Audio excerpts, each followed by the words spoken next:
Hi viewers, in this video we will dive into the movie The Extraction 2. We will discuss the movie story, summarize the plot and explore the cast and characters. Additionally, we will cover the movie's production details and box office performance. Finally, we will provide a review and share some personal reactions. Let's begin with the movie story. The film opens shortly after the first film with Tyler Rake played by Chris Hemsworth barely surviving his fall and injuries. He is recovered and hospitalized in Dubai, where his partner Nick stays by his side until he wakes up. She tells him that he must have survived for a reason and he must find out why. At a Georgian prison, crime boss Zurab Radiani learns that his younger brother David is having his prison sentences extended by another 10 years.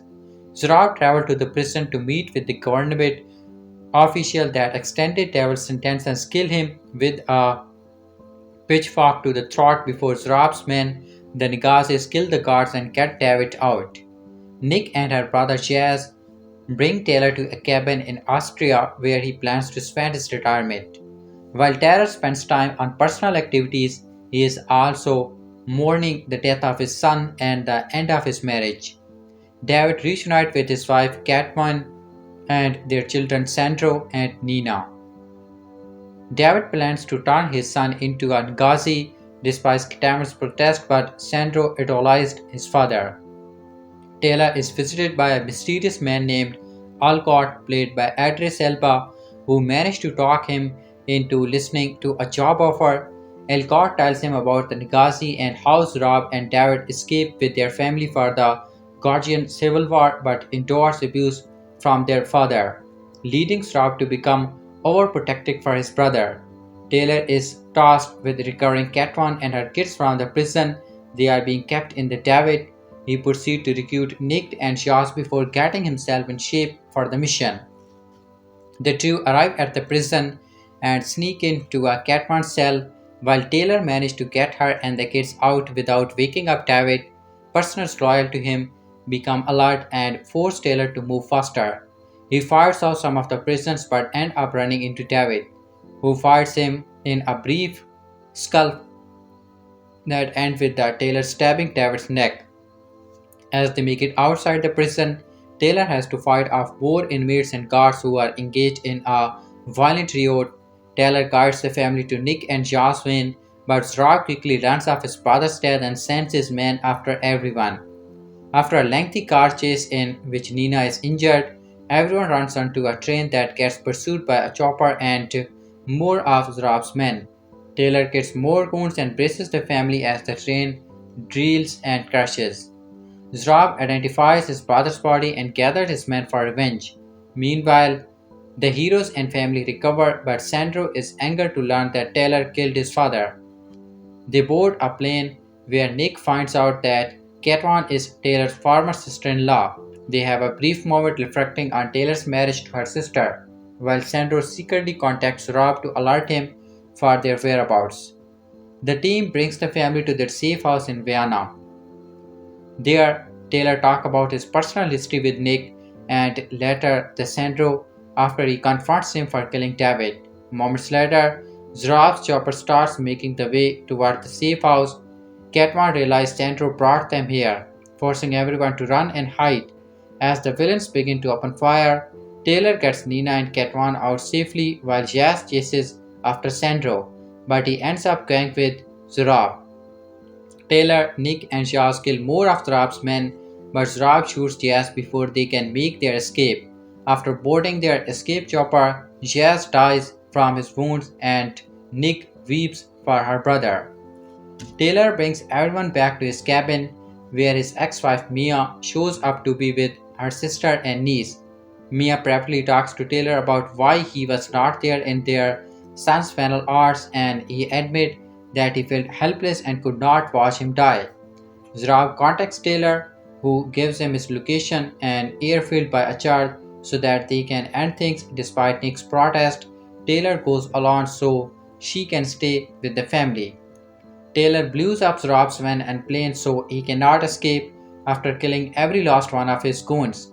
He gets to Rob in the church only to find that he has a bomb strapped to Sandro's body that will detonate if he is killed.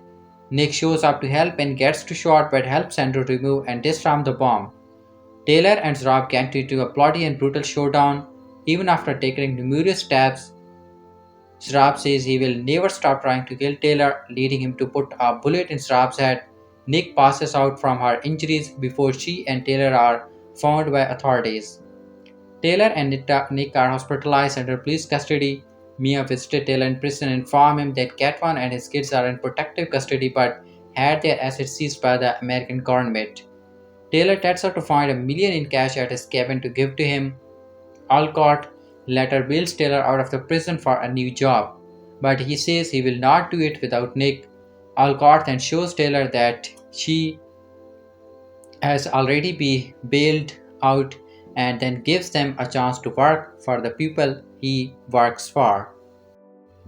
Now let's talk about the summary and review of the movie. Overseen and conceived by the Russo brothers of Marvel fame, the Extraction films are an example of a dwindling breed, the big-budget super-violent adventure. Whether the main character is named John Rambo, Jason Bourne, or John Wick, he is a variant on a type, the prolific killer who would prefer not to kill anymore but keeps getting pushed back into it. He has a tragic past and is grabbing over it, and he is played by a guy who is ferocious in violent scenes that you would believe that he could take 100 blows to the head, face and torsos plus a gunshot, a knife wound, and a grenade conclusion and keep going. Critic Robert Brian Taylor calls these movies part of the sad action hero canon. Chris Hemsworth is its most notable new member. He plays Tyler Rake, a young boy's idea of an action hero name, but Hemsworth make him seem almost like a real person. He is Tarantino's physical actor, possibly as good as Schwarzenegger and Stallone in their premise. But with more ring, he is played a scheming male bimbo, a legendary computer hacker, a depressed mercenary, a 19th century wheeler, a cult leader, and the mighty Thor, all convincingly. He's got a bit of the young scene conventionally self-aware swagger as well, but there's also a bad sadness to him, and that's what the Extraction films dig out. Taylor used to be a special forces soldier with the Australian Army. He chose to go to Afghanistan for yet another tour of duty while his son was battling an incurable disease and was not perfect when the boy died. His marriage fell apart and he became a mercenary. Guilt over husbandly and parental fear in as much of the driving force in the Extraction franchise as Anicia is the Bond film and Mooring in the John Wick series. Taylor adventures are redemption stories set in action movies. Protagonist feels with shadow version of the hero, defecting fathers who mistreat, neglect or rape their children and see them as extension of their ego or brand. Taylor's main enemies are dark parents who could be Stalin for Taylor's own metrothetic feelings about how badly he failed his family. The first Extraction shows Taylor recording the kidnapped son of an Indian drug lord who was being held in Dhaka, Bangladesh. The kid was upon in a pissing match between rich police and the private armies. In accepting the mission, Taylor offered himself up as a ceramic punching bag, observing punishment for his past mistake as an urban hellhole, particularly in the original graphic novel. The setting was Paraguay. While serving as a quasi-father figure to the boy he was protecting. In this one, an unnamed man, Idris Elba, so charming that one hopes he'll be in the third one, shows up at the cabin in the woods where Taylor is recovering from the previous mission and delivers a message from his ex-wife who, as it turns out, in Georgian. Her sister and her children are being held in a Georgian prison by her drug dealer husband David, who had the clout to get them all absconded with him. Rake is hired to bust the family out of the prison and take them away from David and his brother Rob, who is even more of a psycho. Complication issues. All you need to know is that the film is 3 long action sequences with a bit of characters development sprinkled in. The first is an uninterrupted 21 minutes action sequence following Taylor and the family through a foiled prison break and onto a train that chased across the tender by helicopters filled with armed thugs in body armor.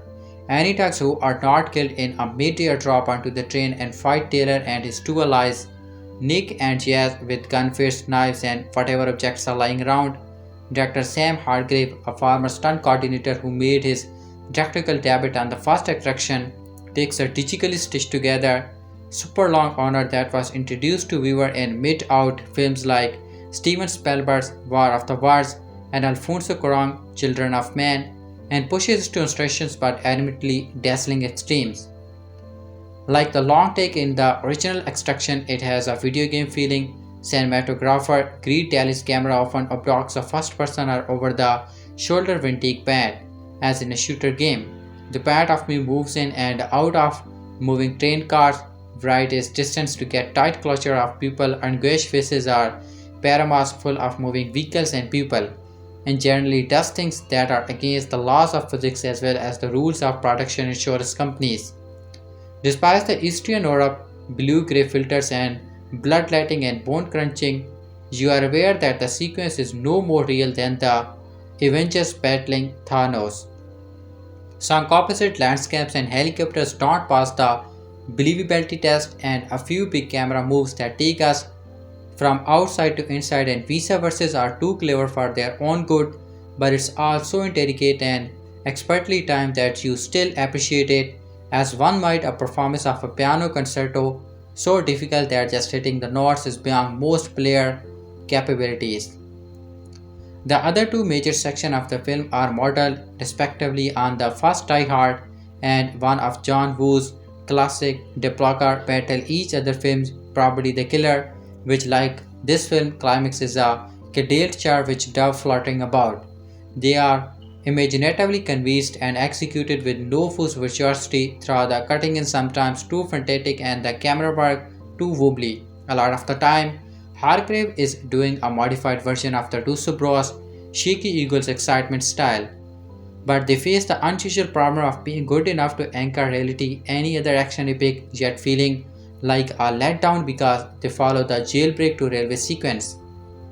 There are also subplot about one of the ex-sister-in-law's kids, Sandro, who has been trained for birth to be a gangster just like his dad and uncle, supposedly being torn between recognizing his family's multi-generation legacy of violence and brainwashing and choosing to go in a different direction, or taking up arms against the hero to get payback for Taylor killing one of his beloved ones during the jailbreak. Anybody who's seen a sad action hero movie knows how the part of the story will turn out. They're not going to write out Chris Hemsworth, so you play the waiting game. Hemsworth and his castmates are thoughtful, capable actors. They take this assignment seriously. They dig into the psychological trauma and guilt aspects of Juice Russo's script and use them with the graphic novel variant of seriousness, i.e. pulp fiction played solemnly, and elevate Extraction 2 beyond glorified video game status, but there's not enough dramatic substance either in the writing or the marketplace capped amount of screen time to satisfying flesh out Taylor and his intimate circle. The film is single-mindedly focused on giving viewers more and more and more bang bang. It wants to be a John Lee, Caro novels and a cinematic equivalent of a shooter game at the same time. The first Extraction nearly pulled it off in scene where Tyler bonded with an old mayor body played by David Harbour who was even more cynical than Taylor and turned out to be untrustworthy. It gets close again here in the scene where Taylor faces his deepest regret in conversation rather than as metaphor while in combat. But for the most part, the series has its best to appeal to what is apparently considered its main audience, viewers who deem anything related to characterization and atmosphere to be filler. Still, you might appreciate the series' attempt to anchor military adjacent shoot 'em up adventure is something like reality and give all of its major character situation to play that are a step above the standard action film tropes, where most contemporary Hollywood movies are aimed at the child in every ground. The Extraction film speaks to the potential grow up in every kid, although it's rated R, its ideal audience might be 12. The scenes between parents and their disappointed offspring capture the feeling that you have that you are young and suddenly realize that the adults you once revered are human beings who can feel and are often faking it. Once again, as a found way up and an Aramis key fitted into The space between his shoulder blades, Chris Hemsworth lumbering out of Netflix, bonding extraction franchise, his mopty handsome feature shrinking into an expression of determination with the sockpawn of sensitivity. Screenwriter Joe Russo and director Sam Hargrave have reunited to execute another calorific portion of action content from this creative intensities, and Hemsworth again plays Tyler Rake, the tough guy mercenary with a heart of gold whom we kind of assume was dead at the end of the previous movies, but turns out to have been just very unwell. Rake's quasi corpse is discovered and given rhythmical attention in an assiduously performed montage at the beginning of this film. There's a spell in some luxury private hospital in Dubai, and then Taylor is as good as new flown in to save his ex-wife's sister and her kids from her abusive Georgian mob boss husband. That ex-wife must have some serious cash accidentally to bankroll the kind of operation. His handler Nick is back in the frame, this time to doing a lot more actual fighting, including some cold quarters martial arts stuff and stabbing bad guys in the thick with a title scat knife, although kicking ass is not exactly Farahani's skill set. Our hero also does a fair bit of tackling off the side of very tall sleek glass towers, although it is not the Tom Cruise league. There are cameos from Idris Elba cheerfully phoning it as the guy who recruited Taylor to a new job, and Olga Kuno pitches to moting her the way through a couple of short scenes as his ex-wife, who still has issue about the symbiotical way Taylor behaved in the marriage. The first extraction were entertaining enough, but this one new is just chronically about extracting the cash. Watching Netflix Extraction 2, I didn't really care about anything that happened to the characters on screen, but I did find myself starting to feel for the film's director, Sam Hargrave, who works overtime to land this big of a movie some semblance of imagination. A veteran stunt of professional Hargrave director the first extraction, which came out in 2020. I have somehow seen the film twice, and yet my memories of it's just a museum of tedious headshot. The sequel certainly represents a step up for the effort, the kills of which there are many are infinitely more creative this time, even if the story and characters remain thoroughly forgettable. I didn't have to be this way. I don't know that what more Hemsworth has to do to demonstrate his considerable charm and comic timings. As evidence is his outings as Thor, this scene stealing cameos in the comedies Ghostbusters 2016 and Vacation 2015, and his layers entertaining turn as the Samsy villain of last year's Spiderhead, another Netflix production. But the attraction movie seems determined to use him in the most uprising way possible as Tyler Rake, the series haunted Aussie Black Ops mercenary.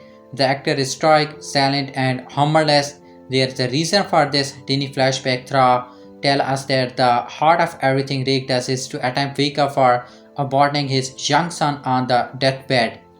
The film gave us just enough for the motivation to make the clear, and yet not enough for it to reunite in any meaningful way. All Hemsworth is asked to do is start off into space. As a result, there's an emotional void where the movie's heart should be. But he can fight and he can move, and Extraction 2 uses its star's physical ability well, particularly in an extended 20-minute plus single shot prison escape, beatdown, and chase that marks the movie's high point. Of course, it's not really a single shot. There are clearly digital stretches hidden, aimed at all those wristbands and dark shadows passing through the frame, and in some ways, this extended sequence represents the film's shortcoming as well as its creativity gradually curdled into tedium. Let's talk about this for a bit. The setup of the sequence is simple. Everything in the movie is simple. Rake has agreed to help extract a woman. The name is Catwan, and her two kids from a Georgian prison where they are being housed alongside her mobster husband, who wants his family by his side while he serves out his sentence. At first, the delirious camera work following Rake and his wards through the bowels of the crowded labyrinth prison enhance their confusion, and the frantic beats escalate as the various inmate cranks rise up and attack our heroes. Then we move on to a big crowded prison shot involving axes, guns, knives, showers, grenade, and one movie star with a flaming arm. This section is generally atrocious. It's a shame that most people watching Extraction 2 will have to experience this inside of their existential content cocoons and not in a grotty movie theater. Alas, the one shot sequence keeps going after the into a car chase, a train chase, and a helicopter chase. And after a while, what's happening on screen ceases to matter because it seems like the only thing the filmmaker care about is keeping this tight visual gimmick going. By the time the unbeneath black R is getting Sokka into Auluas, we can smell the desperation behind the camera. Those show-off single-take sequences can really have this place. My favorite film from last year and maybe my favorite film of this young decade. Roman Kraft's Athena was built partly around a series of so-called on it, but in Athena, also produced by Netflix, these sequences spoke to the isolation and release of the story's central rebellion. They expanded the film's metaphor, allowing one believe uprising to become a vision of a broader war-life conflict. Athena's formal daring match is thematic ambitions, in other words. If such connection exists in Extraction 2, I miss them. Mainly it's all just neat, impressive mount and increasingly meaningless. Still that's not nothing. Hargrave dictatorial pivotal and presents imagination occasional help process the generic story and characters. The screenplay was written by Joy Russo based on a 2014 graphic novel and he created with his brother Anthony Russo and Andy Parks. And Guy gets pitchfork in the neck, another gets his fist plastered into a frantic before his hand is ripped in half. Then some other guy gets his head smashed with a dumbbell, at least one helicopter blows up real good. There's a fight on a glass roofer that's fun for more a half a minute. You get your kick where you can. Certain action movies rely many on getting the viewers excited about the entire stunts work and prosthetic on screen with title are given to establishing any real emotional engagement. Extraction 2 cannot quite pretend to be one of those because it does try to move us and mostly fail, but it's clear that Hargrave interest and kills lie in the realm of taking course to action, set pieces full of gravity, garish violence. I cannot want to see what happened to him next. Tyler Rake, not so much. Taking an extremely deep breath and holding it for as long as I possibly can without passing out. I am willing to admit that I was legitimately excited to watch Extraction 2 after its recent release on Netflix. View there, I said it, you know what. It feels good to speak my truth and get that off my chest. They say acceptance is the first step in overcoming any amount of self-shame, right? Regardless of my try-hard attempting to create a kind of fox enlightening film break persona for myself, I am still just a movie simpleton at heart who is easily ambushed and willingly susceptible to flashing image and loud noises. Whatever I am, who I am, and I like what I like, and apparently I am someone who likes Extraction and its sequel. I don't care if you think less of me. You remember Extraction, don't you? It showed up on Netflix just a few weeks into the beginning of the COVID-19 pandemic in April 2020 at the critical part during quarantine when many viewers most needed some cinematic respite. And also so many others at the vulnerable time. I welcome this busy, mid-terror movie into my life for all that it was and all it was not. Upon its release, Extraction became the most watched original film in Netflix history with over 99 million views during the first 4 weeks. Despite its immediate streaming success, the movie was aptly labeled a top-rated, run-of-the-mill action flick with a problematic, white savory complex, and just like that, it was designated for its extraordinary mendacity and was soon exiled into the deep recesses of many Netflix subscribers. Top pick for you, quizzes.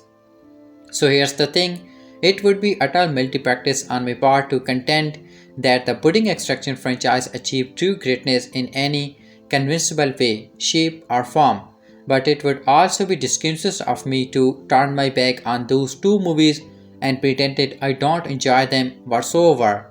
Lol, the plight of being honest, my opinion to strangle the fence between dismissive embracement and shameless acceptance.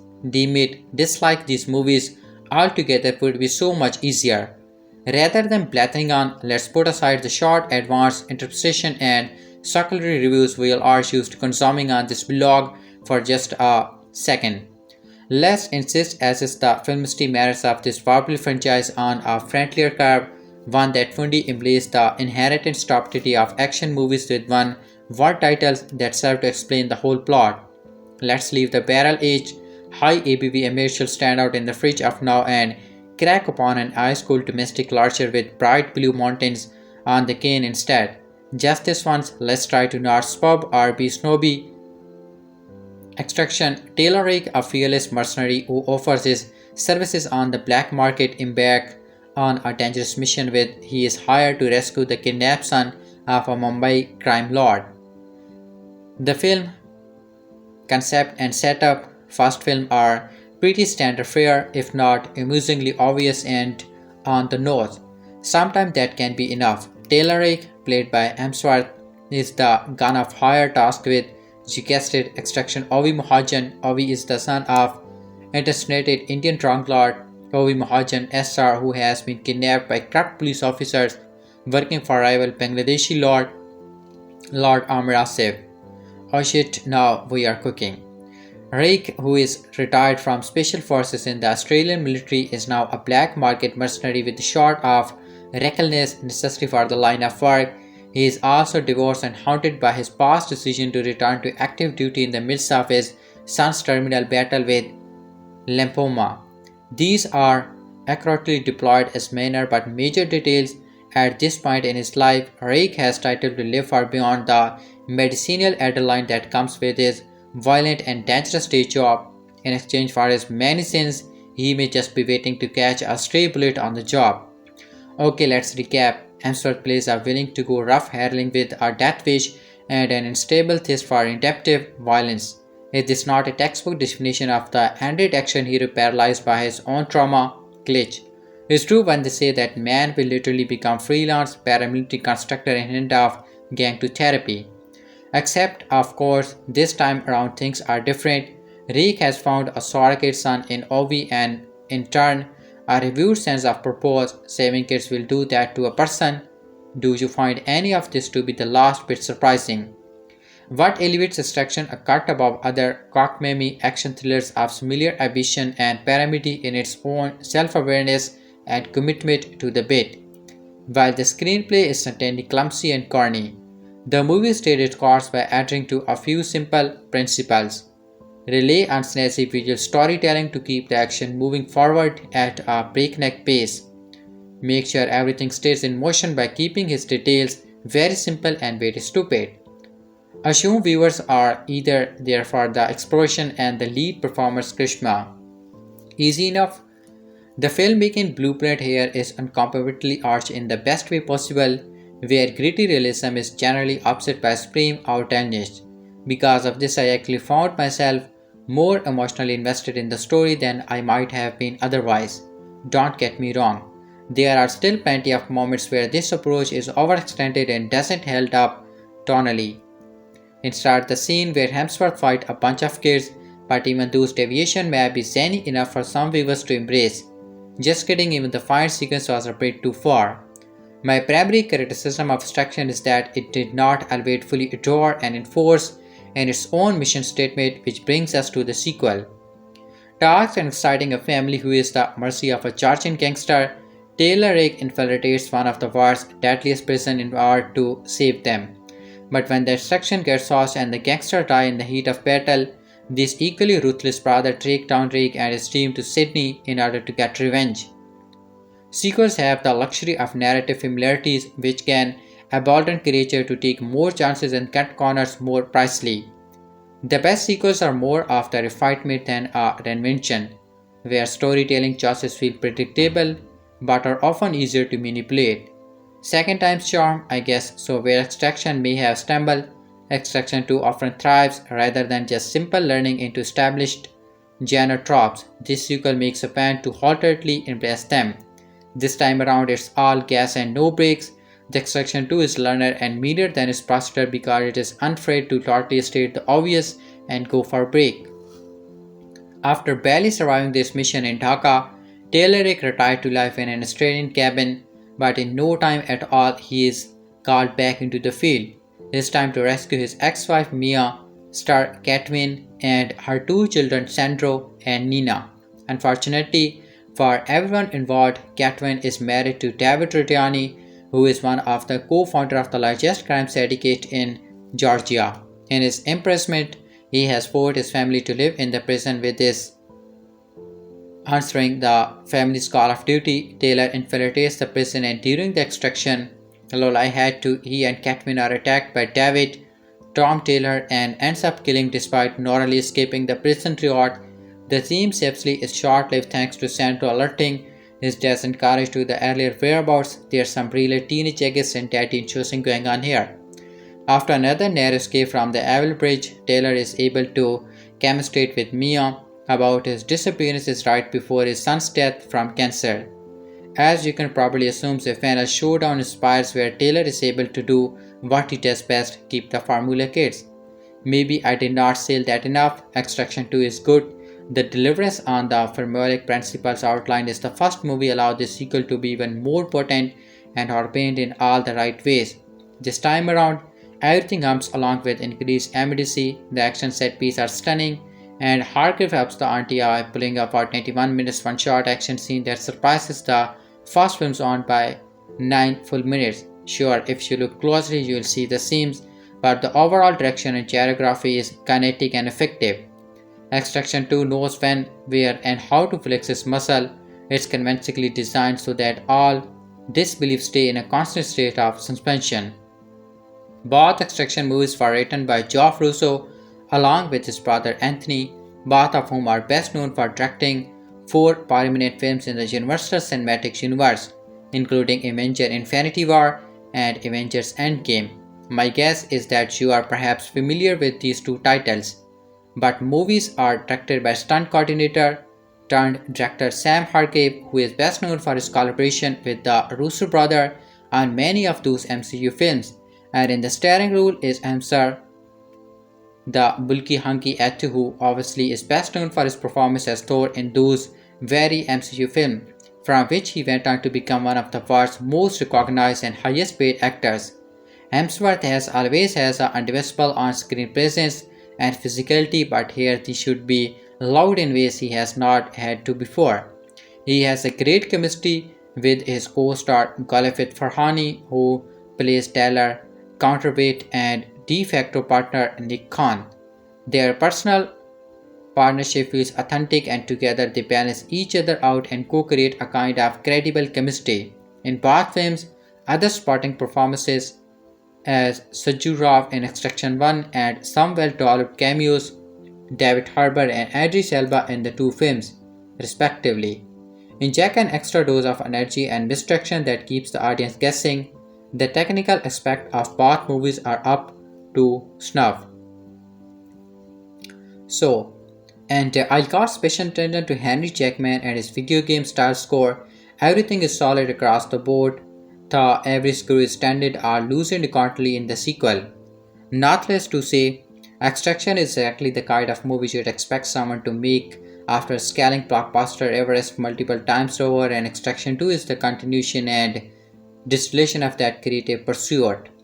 At the ultimate peak of their commercial and creative chachit, the Russo brothers decided to parley their MCU fame into making a flashy and splashy straight-to-streamer that are built up by an extravagant budget and headliner by the God of Thunder. Can't you really blame them?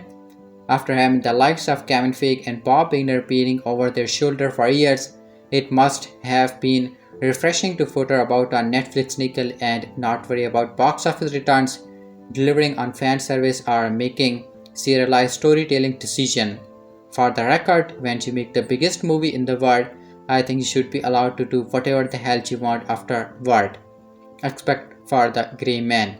But let's please not talk about the Grey Man.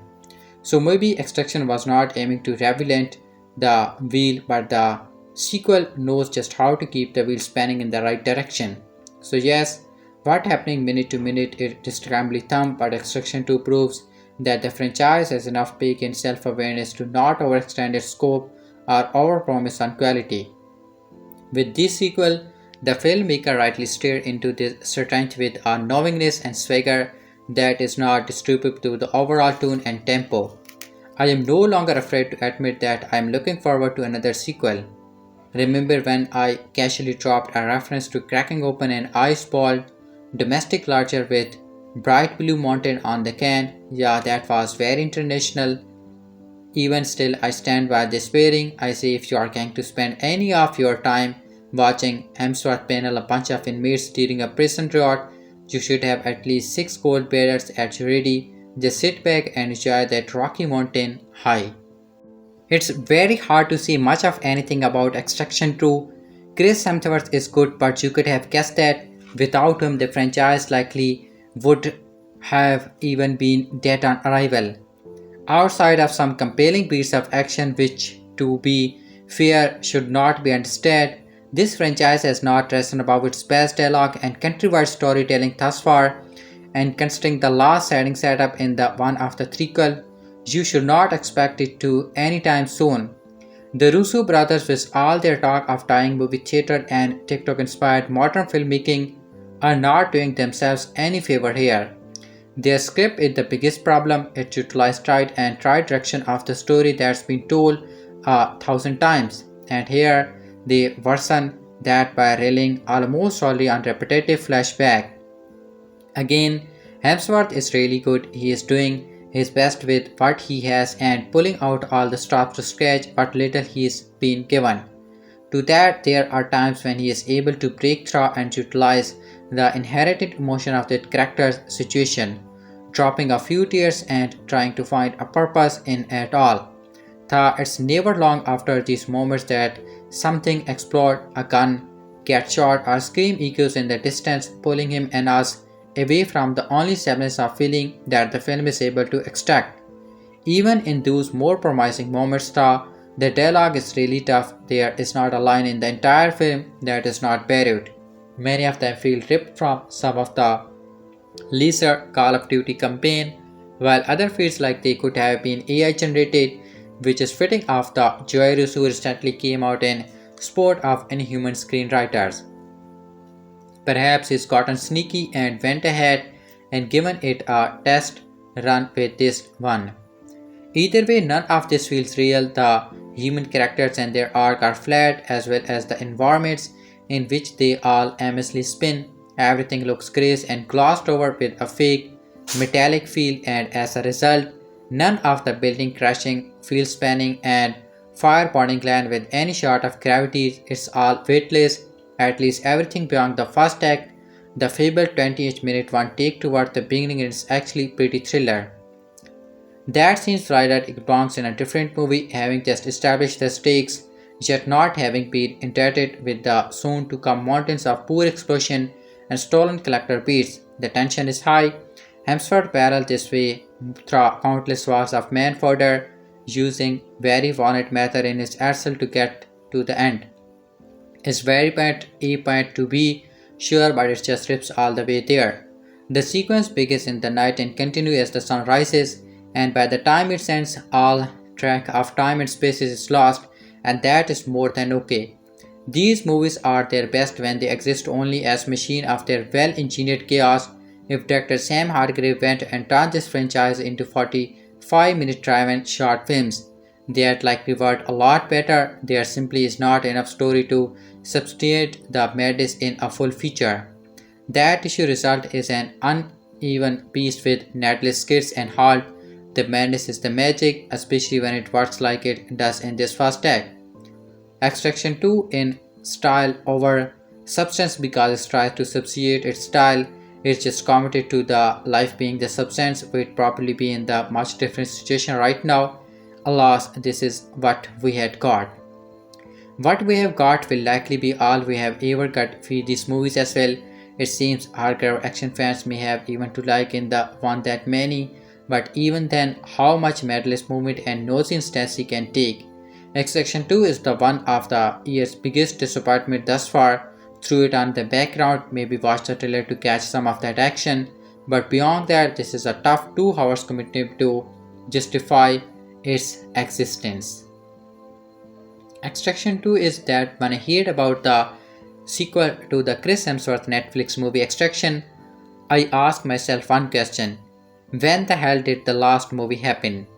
Released a month after the whole world shut down due to COVID 19, and the 2020 action has the man who will forever be known as Thor, reuniting with director Sam Hargrave, stunt coordinator for several films in the Marvel Cinematic Universe, and producer, screenwriters Joe and Anthony Russo, who directed several films in the MCU.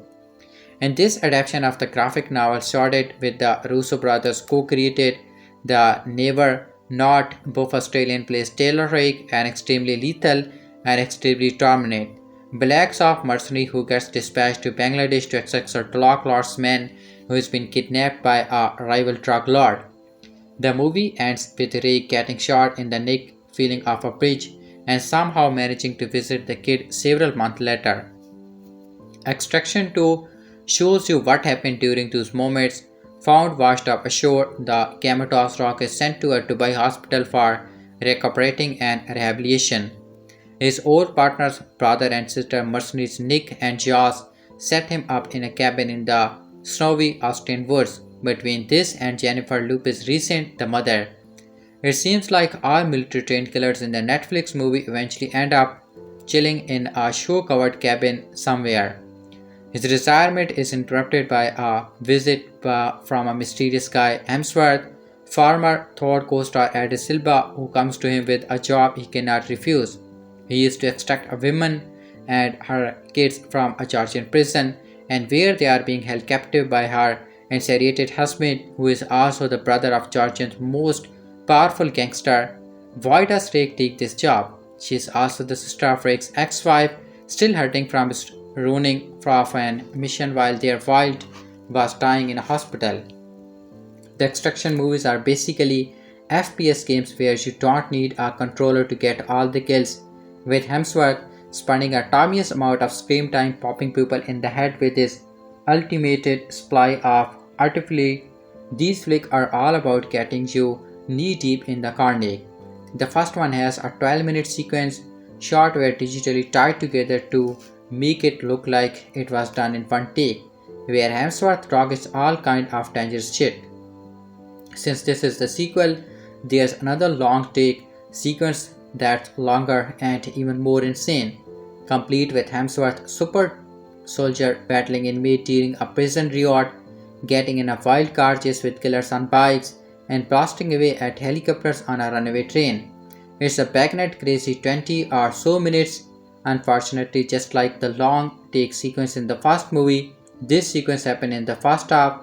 These movies has a tendency to blow their words way too early. Both Extraction do attempt to be more than vicious, high trauma thrill rides by throwing in some drama in between and the mayhem.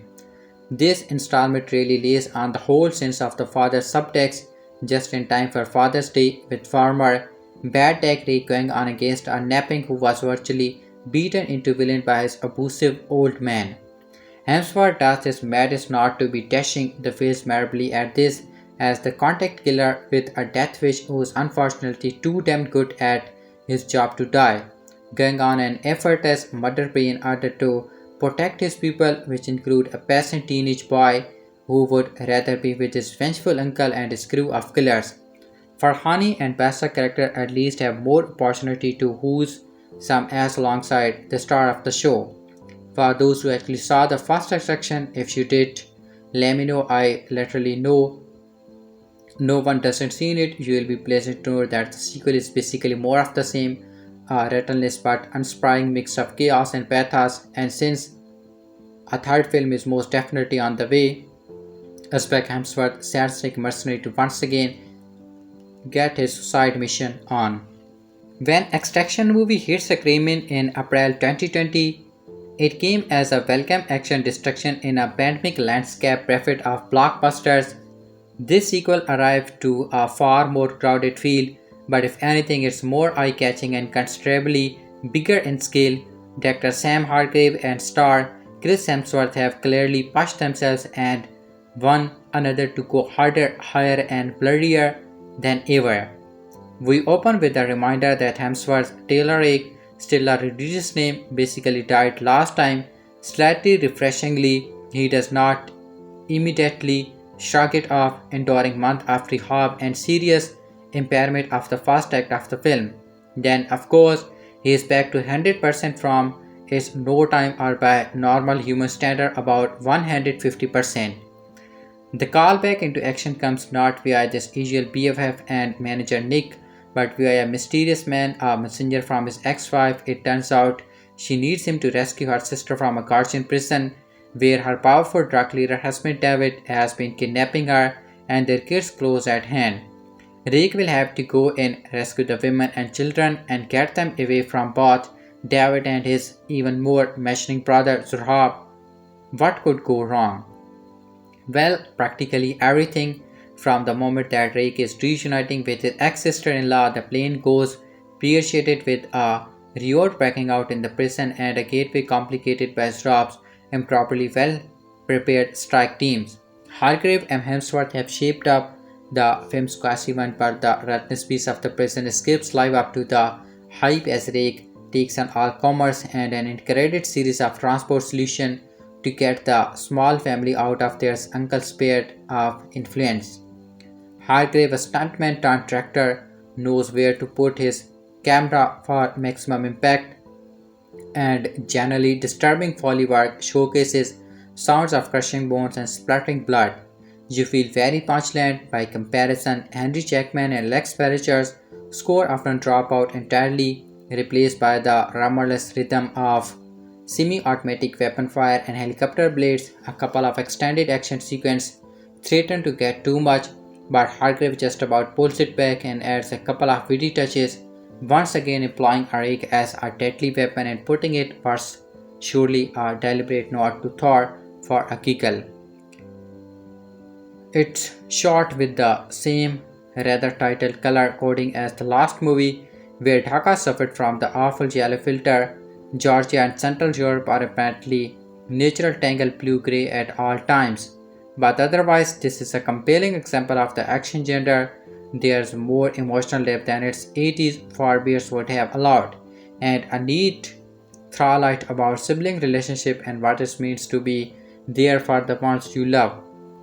Gorchani is a compelling baddie, and Hemsworth, who was heartbroken and barely holding it together last time, works through a few issues as well as scores for disposable baddies here. Now, if he can just stop getting stabbed, shot and burnt, he could have a bright future. It's an assault on the scene, especially the ears and the nerve, but it's also a satisfying merciless action thriller that managed to build on the scale and ambition of the first, roll on the inevitable threequel. The review of the movie Extraction 2. Sam Hargrave, a long-time stunt actor and coordinator, is following up his solid directorial debut with Extraction 2. Though both Extraction films are weak narratively, they are relatively rare gems that highlight the artistry of action and illuminate how poorly Hollywood has treated his art form. Here, Hargrave finds his groove with incredibly deliberate camera movements and extended scenes of action that ramp up the underline. I hoped for a non-stop action trip that started with Chris Hemsworth Rake entering the prison and ended with his final boss battle at the end. It cut out the story's emotional core, with ultimately meet very little. Extraction 2 is weighed down by Rake's hangs up over his choices, but the drama of the familiar unit Rake is out to rescue is enough. Hargrave's vision is clear. Somehow, Taylor Rake returns after being clinically dead for 9 months. The former Australian SAS and Black Ops mercenary is pulled back into the game of high-stakes jobs by Elcott. Of course, people of a mission that is close to home. What would not you do for your family? Thanks to Rake's fallback Ops mercenary and both Nick's persistence, Rake is back on his feet after being fatally wounded in Dhaka, Bangladesh at the end of Extraction. He is now officially retired and left alone with his dog in a cabin in a remote area in Austria. However, while recovering from his injuries, but his quiet existence is disturbed by a mission he cannot turn down. He must rescue his former sister-in-law and her children from a Georgian prison where her gangster husband watches them closely. This job is obviously dangerous and will push Rake to his limits, and he says yes anyway. Narratively, Extraction 2 is just fine. It's largely continue Rake's emotional journey from the previous film, having his face his unresolved issue concerning his son's death and abandoning his family in their hour of need. However, no one is seeking out either of the film as a news tale of the emotional and psychological journey of a one-person army.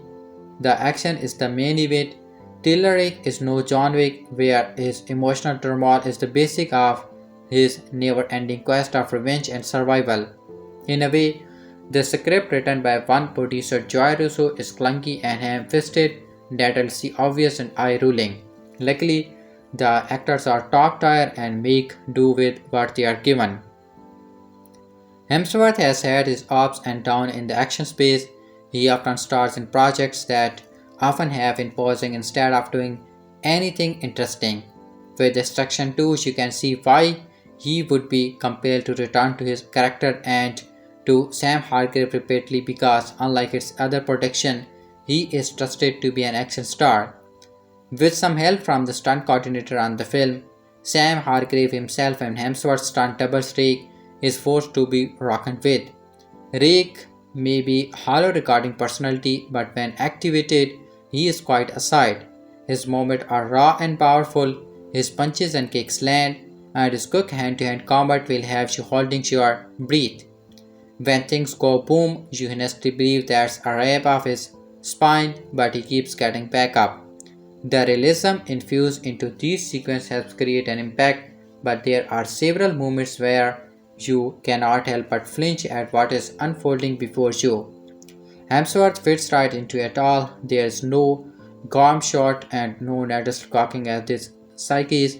Rake is a weapon of mass destruction in the flesh, and that is largely onto Hemsworth's performance and stunt double Justin Hall, Bobby Holland, Hunter, and Adam Light. Stylistically, the sequel is leaps and bounds ahead of its predecessors. Extraction 2 ditches the horrendously offensive shallow filter that is often imposed to any setting it or any around any Shin country. I guess the Giotto filter doesn't seem right off in the Eastern Europe setting.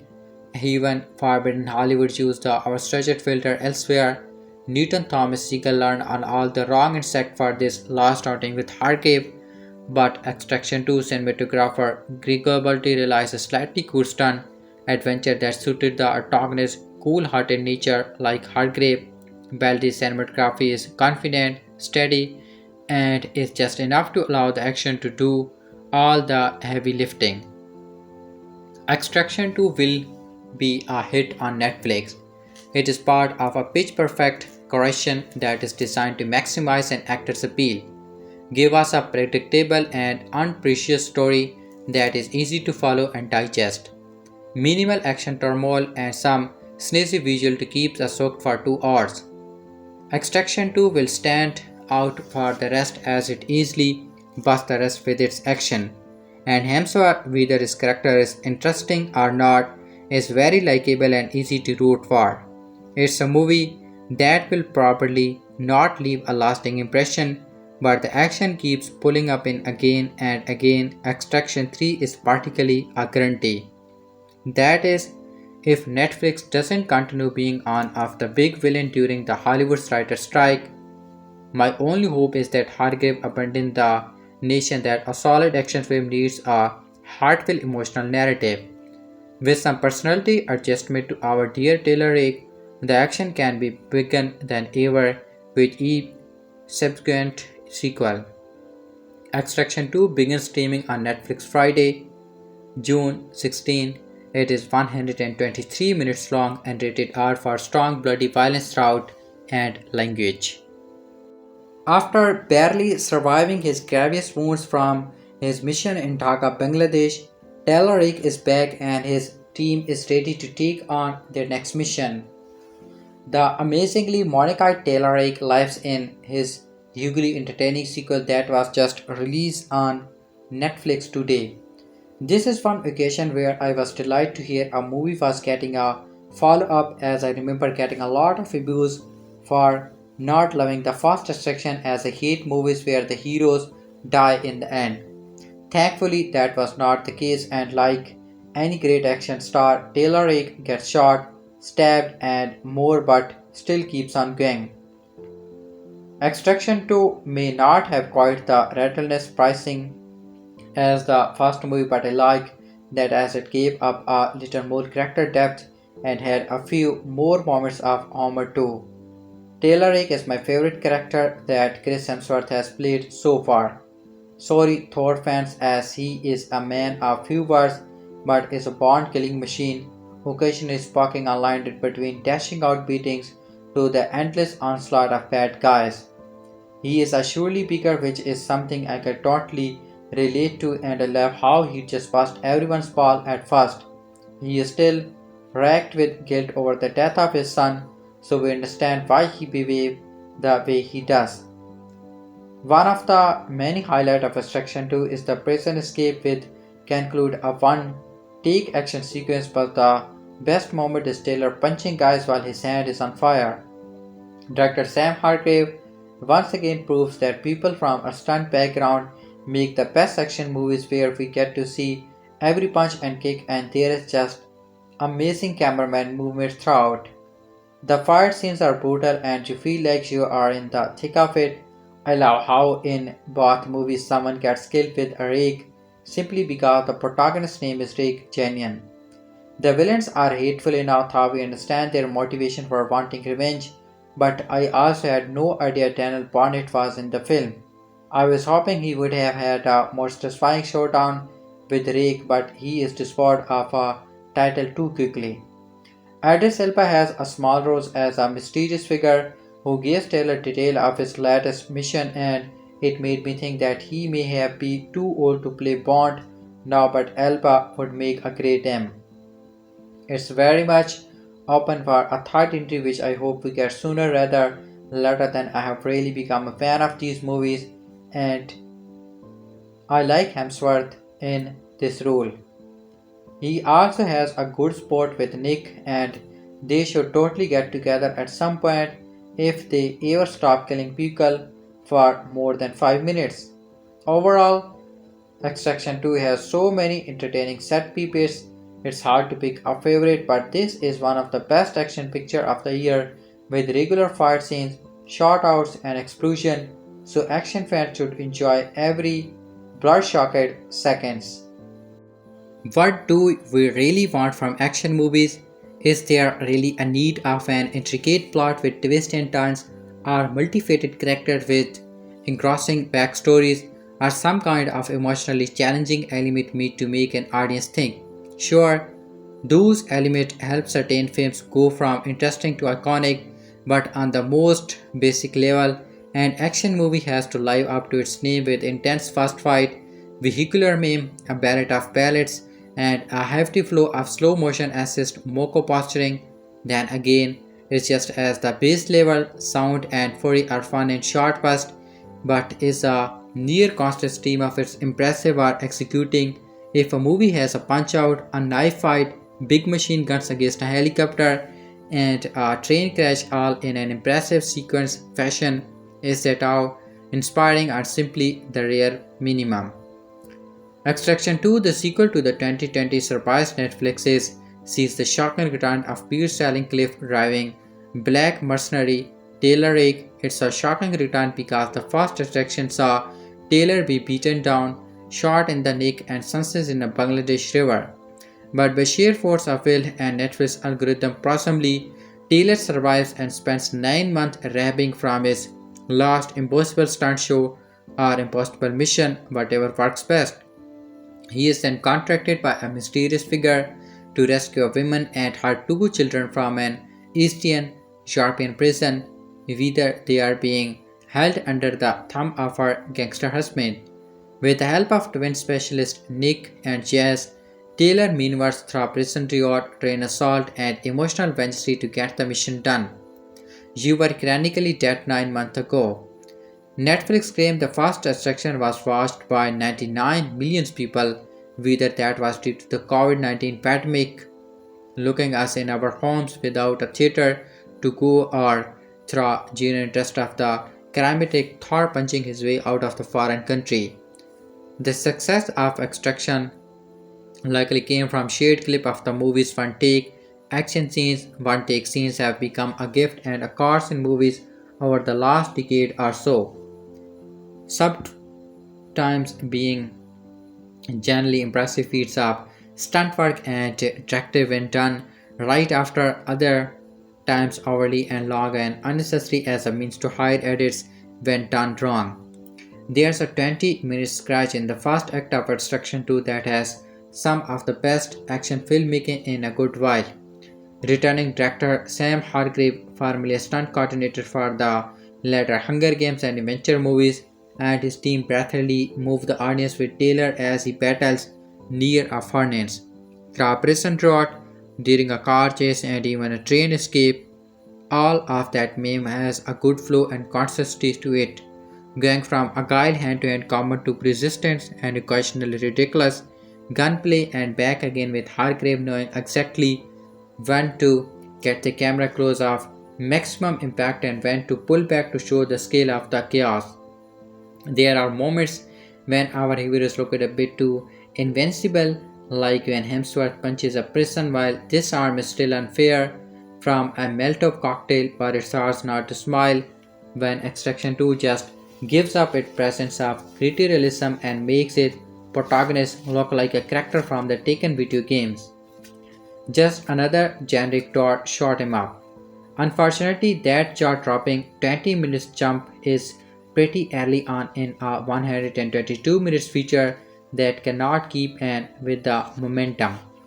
While it has a few other flashes of intense fun later on, Extraction 2 is mostly just another generic dot shot him up with vague hints of globe rooting, character drama, Michu posturing, and Grey Sky's escapist plot went from period action highs in the era of Stallone and Spencer, including a winter training montage, stake out of Rocky Ivy, and a final confrontation with a kid hostage that doesn't come close to the final of Commando. It's a baffling how, for all their experience with Captain America and the last Avenger movies, producer writer Anthony and Joe Russo still have not learned how to pin fun or clever dialogue. They try to give Taylor some more backstory with a dead son and ex-wife that just so happen to be the sister of the woman he's trying to rescue.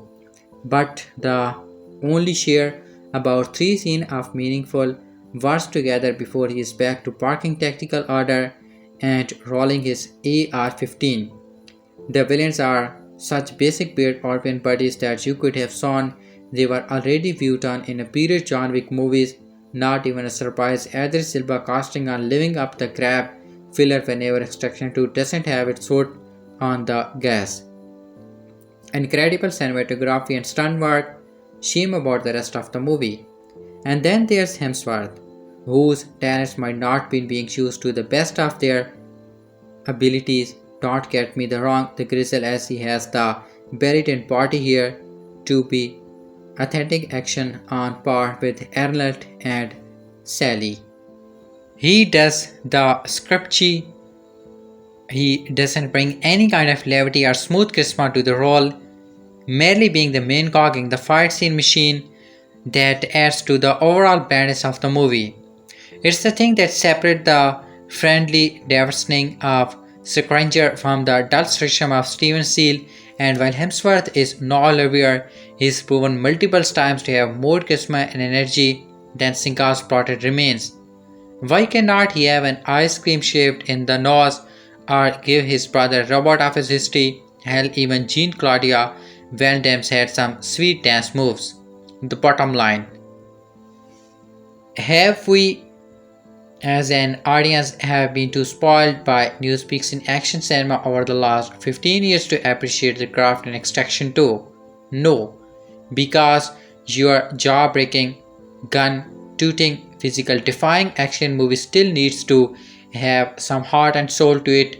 Mad Max Fury Road might be one long, flaming car chase, but that's the tapping to the empowering message of consistent authority at its center. Tom Cruise may try to throw himself into the blades of an actual helicopter in the Mission Impossible series, multiple times, come to think of it, but he shows love of his fellow IMF agents and makes you feel the threat of world-ending terrorism while every time.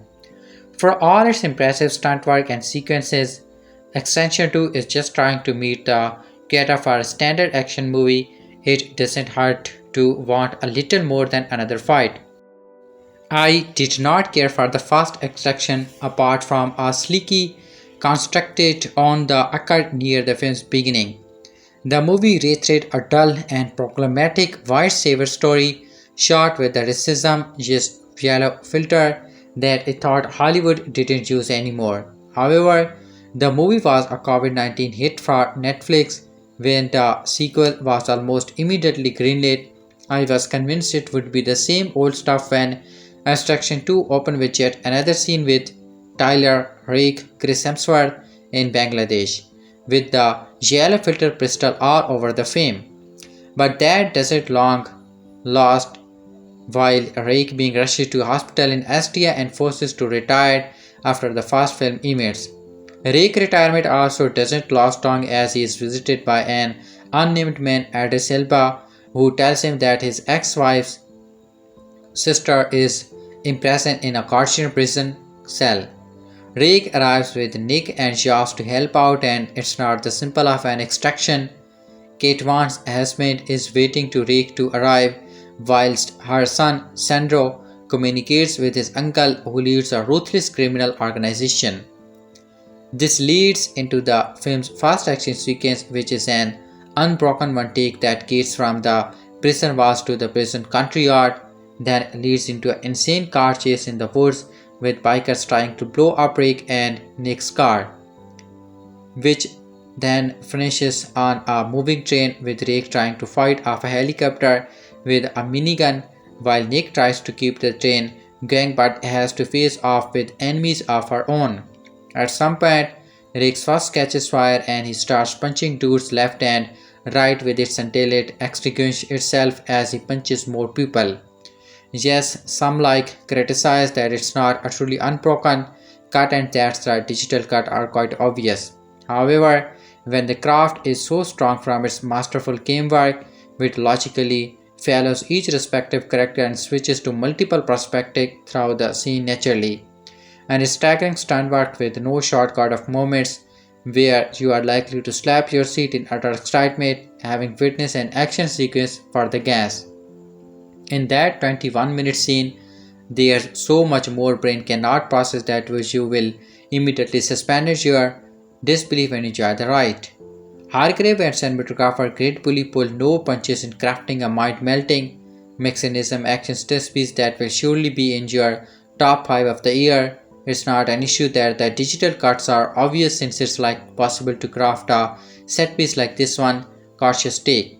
Hargrave understands that his and knows the audience understand it too, but he doesn't care. He makes you believe the impossible is possible and craft 4 traffic action scenes in one.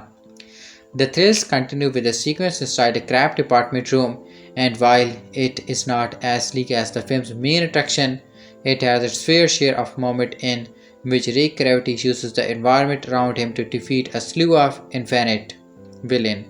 Hemsworth is in top form as Rake and will perhaps be remembered as a bigger action star in the film of the Extraction franchise than in his tenure as Thor in the MCU.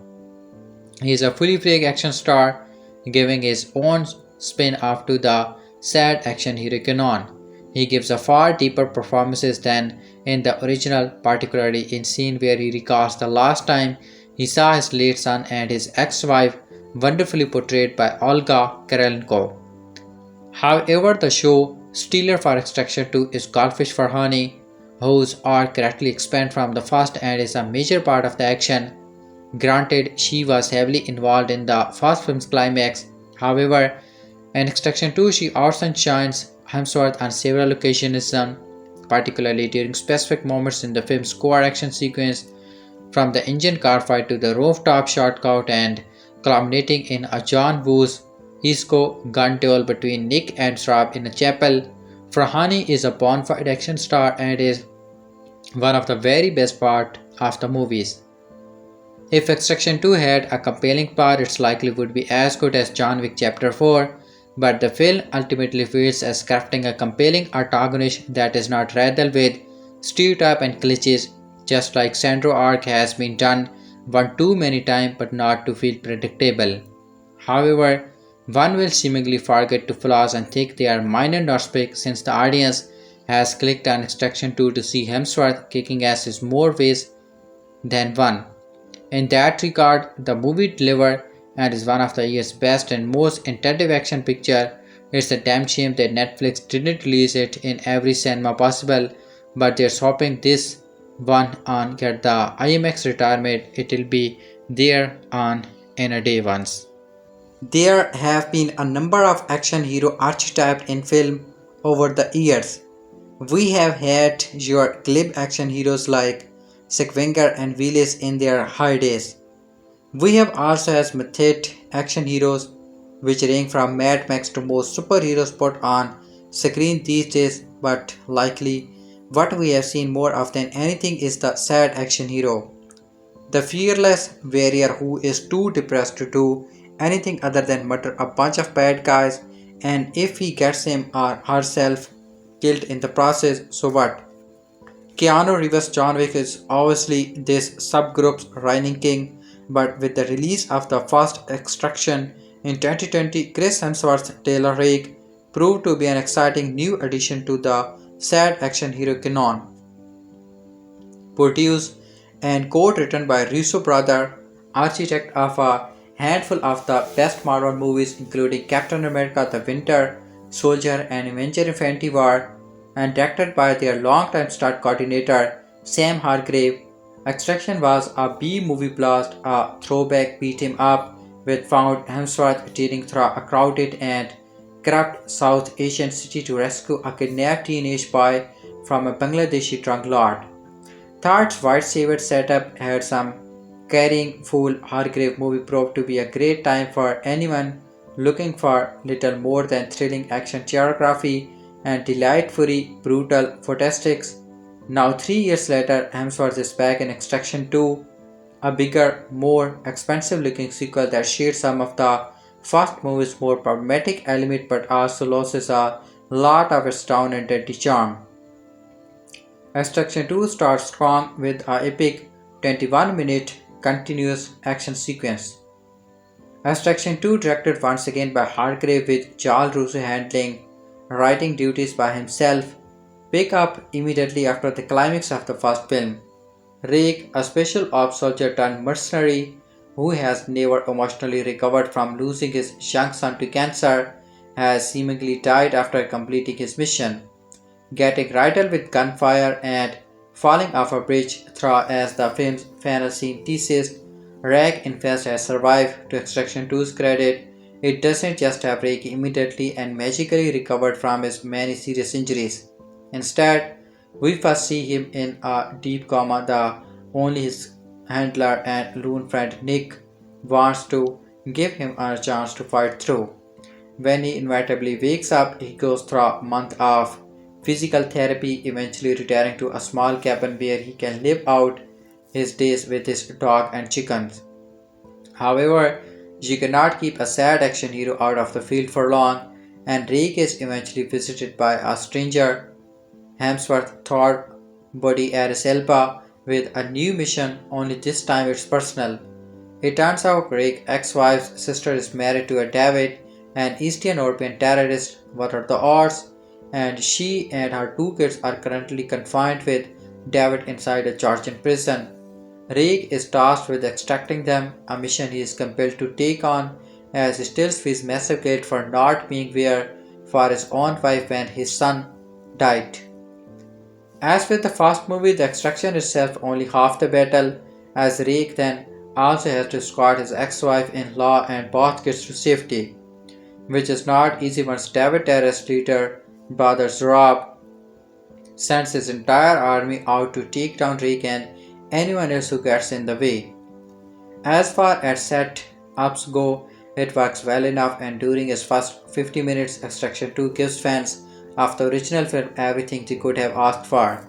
In an attempt to surpass the continuous action honor that proves to be a highlight of the first movie. Extraction 2's prison break is short and the digital stitched together to look the action all happen in a single take. It's 21 minutes long and takes Rake from inside the prison during a full entree to an extending car chase to a moving train, where he battles not only armed terrorists but two circling attack helicopters.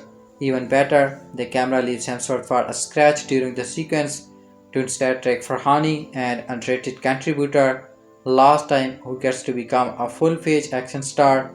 This go-round, it's all breathtakingly assembled and thought it's added by tones of digital trickery. The sequence still looks more realistic than anything you see in the Fast X. When the on-screen cut finally comes, you have been forgiven for thinking that Extraction 2 is the next level sequel that fans were hoping for. Following a killer first 50-minute, Extraction 2 starts running out of steam. And then, sadly, things starts to get off track. The action slows way down and the plot moves to Vienna, Austria, where Rake incorrectly assumes the family will now be safe. Instead, Zurab and his army soon follow, and for a while, Extraction 2 basically turns into a far less entertaining of an Die Hard or maybe Mission Impossible.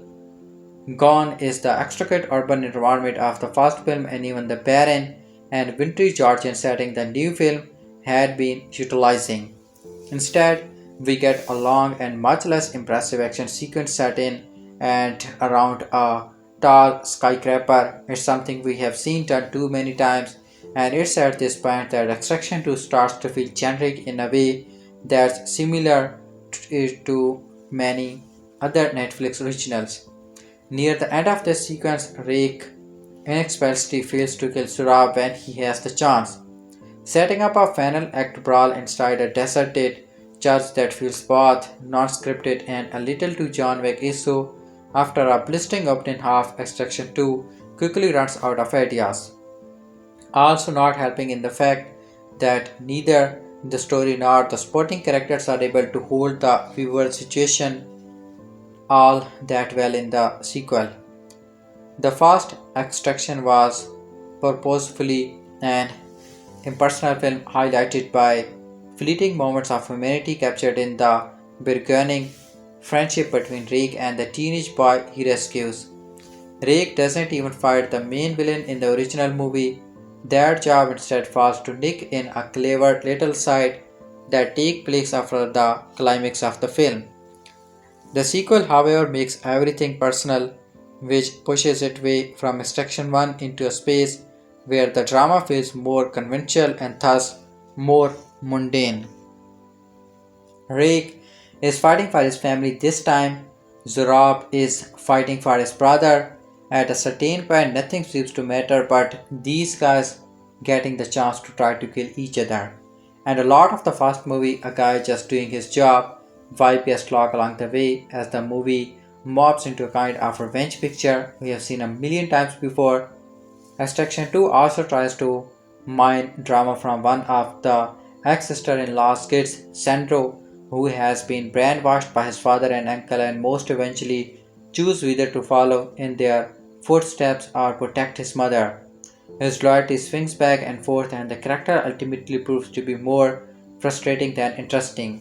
Meanwhile, Elba briefly shows up for two quick scenes, the second of which only exists to vaguely suggest further sequels and a glowing Extraction universe. I may have grown Nick's brother Chase, played by Adam Bessa, has a much larger presence this time, although whether that was necessary can continually be debated. True story, I rewatched the first Extraction that day before watching Extraction 2 and still did not recognize Jazz so someone we had already met. So this jump in importance is a bit jarring. You eventually chance for the simplicity of the first film when all you had to worry about was Rick and the kid he was rescuing. With a slight editor to allow for David Harbour to put in a few minutes of deft character actor work, Alba is a fine replacement for Harbour in theory, but it feels like he is in more of a do a friend a favor and then cash a check mood. Sometimes, action movies can earn a good reputation based on the strength of a one particularly well executed scene. An Extraction 2 prison heist may be enough to keep the film on the right side of genre history. The film also deserves props of elevating Farhani to a level where she is positioned almost as an equal to the still very good Hemsworth as opposed to just a briefly cool side character. But in every other way, Extraction 2 feels like a glacier and more by the numbers extension of the first movie by giving Rake, their sad action hero, something more to fight for. The filmmaker accidentally stripped the character of what made him so compelling in the first place. Barely surviving the events of the first movie, Rake is back as the Australian Black Ops mercenary, tasked with another deadly mission rescuing the better family of a ruthless Georgian gangster from the prison where they are being held. When Extraction made its debut right at the start of the COVID 19 pandemic, it was the action extra vengeance was needed to pull out as of the pandemic funk. It went on to garner 99 million views in its first 4 weeks, the most watched Netflix original at the time. 3 years later, Chris Hemsworth, Joe Russo, and director Sam Hargrave are back with the next chapter, which manages to sequel the action of the first movie while expanding the world in preparation for Extraction 3 and beyond, with more insight into Tyler Rake's backstory and a very different mission before him. Extraction 2 is a rock solid sequel and the best action movie you will not see on the big screen this summer. The first Extraction ended with Tyler Rake, Chris Hemsworth suffering a slew of mortal gunshots, including a bullet through the neck, before falling off a bridge into the water below just before the credit rolled. Uwe spotted a blurry figure watching him in the distance. We were left to assume it was Taylor, but the stars of Extraction 2 shows us the events that led to Nick and Jazz recusing the competitor. Taylor's road to recover is long and hard and finds him venturing from the bay to the isolated mountain forest of Germany, where he enjoys his retirement. This is when the mysterious Alcott arrives to enlist Taylor for a mission only he can undertake. At the behest of Taylor's ex-wife Mia, Taylor heads back into the fray to rescue Mia's sister and her children from a prison where she is being held by her husband, co-leader of the gang known as the Nagazi. After the Rikusai training montage, Taylor re-teamed with Nick and Jazz to break Mia and her kids out of the Guardian, potentially in a sequence that rival of the first Extraction and franchise like the Fast Saga and John Wick. Constructed as a 25-minute take, Extraction 2 pumps the adrenaline to the max in a sequence that goes from the prison to a high-speed road chase to an assault aboard a moving train. In the entire sequence and Extraction 2 as a whole, Chris Hemsworth performs most of his stunts and it shows the use of practically effects over CGI for most of the movie helps make every moment land more tangibly than in most modern action films. I was on the edge of my seat from the film's first act and director Sam Hargrave did not let up from here. Extraction 2 is brimming with action without comparison coupled with the quieter moments in this movie between the gunfights and all-out assault. This is a more emotional film than the first Extraction as we gain insight into the death of Taylor's son and how it affected his marriage and outlook on the world. A big change from the first film in the size of the supporting cast rather than spending much of his time on one. Taylor has a larger group around Golshifteh Farahani and Bessa has much more to do in this sequel as both actors are engaged in the bulk of the action. The dynamic between Taylor and Nick is deepened here as the chemistry between Hemsworth and Farahani makes for a pretty dynamic duo. The villain is an improvement as I found the mechanic warlord of the fastest section to be one of the film's weakest part. Here Tornaik Gurjkani plays Zurab, the brother-in-law of the woman Taylor rescues, as a vengeful man whose family is more important to him than anything. The presence of Zurab as an active participant in the action makes him a far more dangerous antagonist and one who goes toe to toe with Taylor pretty evenly. Taylor is a different fairy here as his injuries sustained in the first film Thaw healed carry a significant handicap to his skill that does not mean it stop him from kicking ass whether with bullets or a flaming arm delivering brutal punches. Sam Hargrave made on hell of the directorial debut with Extraction and his filmmaking acclaim has grown since. Hargrave, a veteran stunt performer, goes all out to make Extraction 2 feels as impressive as possible without a VR headset, strapping himself to the hood of a car traveling at 60 mph to get a particular shot comes through the screen throughout this movie. The action in Winston and some kind of the skills are shockingly brutal. I found myself shouting out loud at several moments in the movie. It is just damn good. Screenwriter Joe Russo has taken the key plot elements of the first film and expanded them in a different director. Here, Extraction 2 has the Russo brothers charm and Chris Hemsworth gets to spout some decent one-liners here.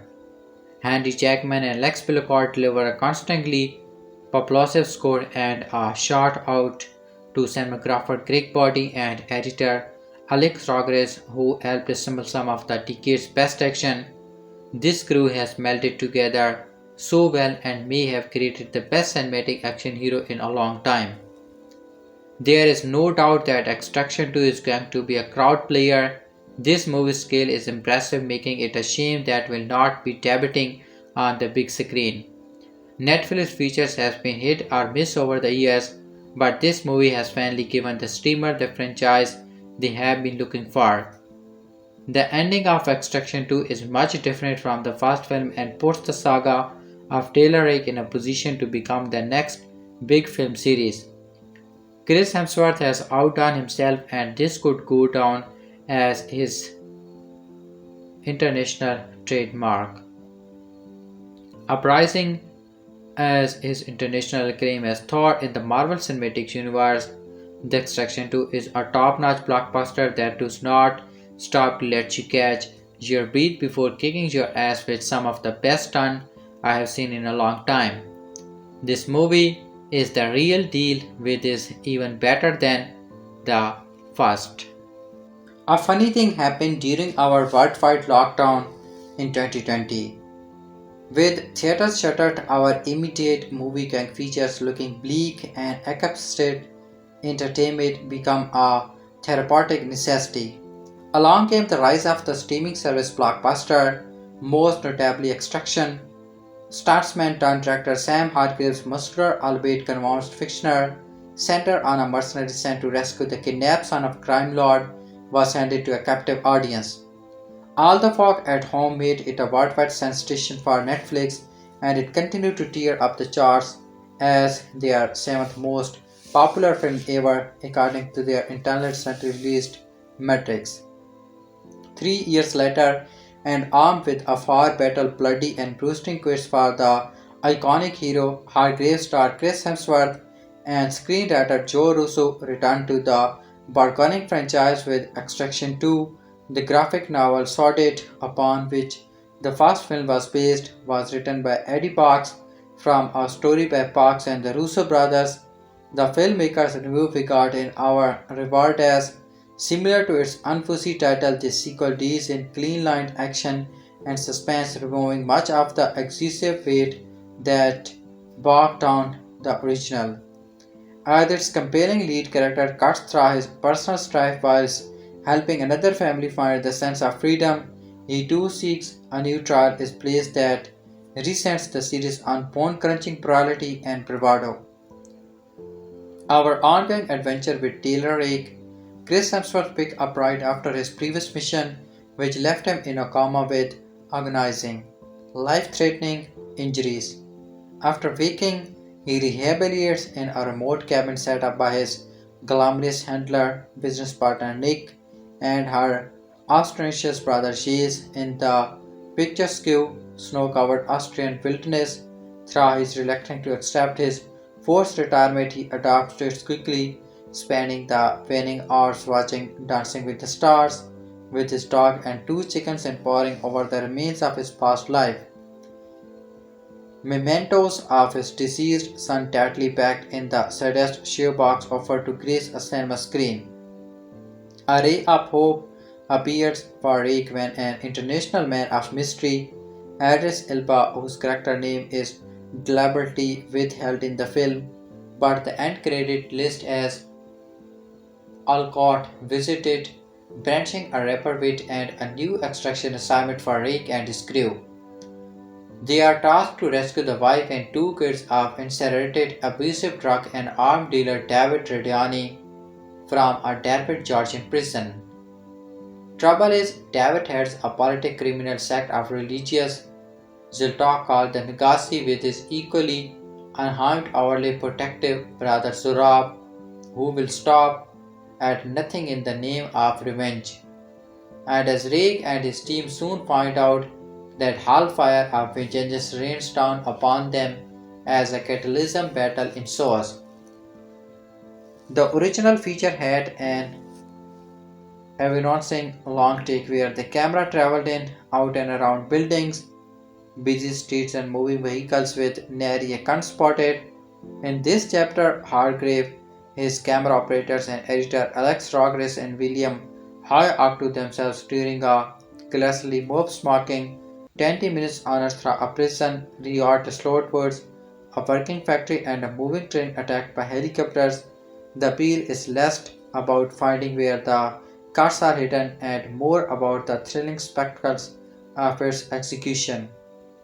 From its sound design to the super stunt work is cleverly choreographed and constructed segment keeps audience riveted with its blustered and grunting cars moaning. The buddies descend on the skyscraper safe house where Rick and the Refords are holed up in design like a video game where the objective is to make it out of the building alive. Hargrave and Russo keep multiple plates spinning, having the team sprinted to find of multiple minor posts before Rake's part-time Big Boss brawl with Zorob on a glass ledge. Their final face-off combines the narrative's themes on violence and corruption with a John Woo-inspired aesthetic complete with an arraigned pagan in a chapel. Hemsworth's performance during the spectacular set piece keeps character constantly at the forefront of the action, a tricky thing to do, balancing the propulsive speed of the stunts with the emotional drive and mounting intensity. Seeing Farahani actively engaged in shout-out and close quarter firebursts delivered a mood-altering to fine rush. Sentiments dealing with grief and illness, either temporary or terminal, give the picture added depth, helping to close one arc for the main character while broadening his future journey toward enlightenment. Healing from past trauma, it may appear that the filmmaker have painted themselves into a corner by ratifying Rick's primary motivators with tragically inform his career ambitions and self. However, I have left to them to find a clever way out, as the final scene suggests by sequel baiting, setting up for the next adventure, and the feeling it extracts at least this time around is one of satisfaction. As far as the sequel goes, Extraction 2 learns from the 80s and 90s model of properly should be that heroes returning to combat like there are some indescribable G.I. Joy. This series happily adhered to video game logic. There are massive Call of Duty, modern Warfare vibes, and Extraction 2 double downs on Chris Hemsworth playing a first-person shooter protagonist at its best. Hemsworth rains bullets from machine guns, stops shooting trains, and beats the ever-loving beast out of baddies with flaming fist, jam equipment, you name it. At its worst, it falls victim to frustrating battlefield choreography that rattles and roars, blurring the excellent start work in motion. It's an exciting yet flawed sequel that packs a punch behind sometimes motion stick camera work, desperately trying to live up to film like The Raid or The Night Comes For Us and coming yet close enough to work. Hemsworth applausedly returned as superstar mercenary Tyler Rake, miraculously alive and unfazed by his injuries after his near-death Bangladesh mission thanks to hospital time. A few push-ups and some wood carpets before accepting his next contrast. These are the glitchy stuntman extraordinaire turned director Sam Hargrave learns into. Expect without topping this sillier attitude of Sylvester Stallone's Expendables, writes Joe Russo, one half of the Marvel famous Russo brothers, doesn't waste time getting Rick to the promise, extracting in a movie that never pretend to be anything but guns hot, tactical thrill seeking, details all understandable as to who's the target, villain, affiliation and Rick's backstory, but that's less of an issue once Rick flicks his safeties off. There is a glorious feel to Extraction 2 that leakens momentum and on-screen action to shooter gameplay, whether the camera is positioned right behind Rick or the way he spits in death face like he's got regenerating health and unlimited lives. This approach can be extremely entertaining. There's a basic long take with hidden edits people seem to find either thrilling or distracting as Rick inserts his precious cargo out of danger. That's right of a modern warfare campaign.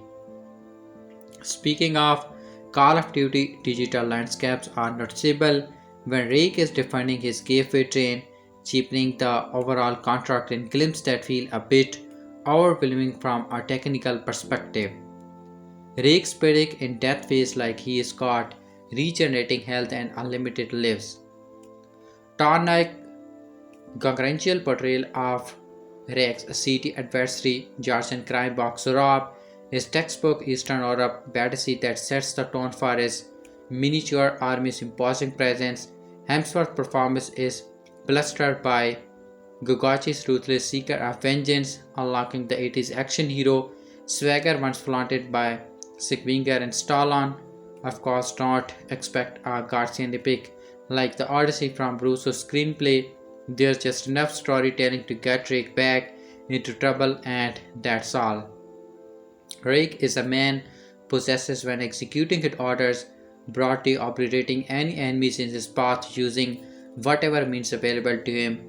Hemsworth nails Rake's made of legend long gunman persona as much as he does the physical choreography of prison shot barrels or martial art takedowns.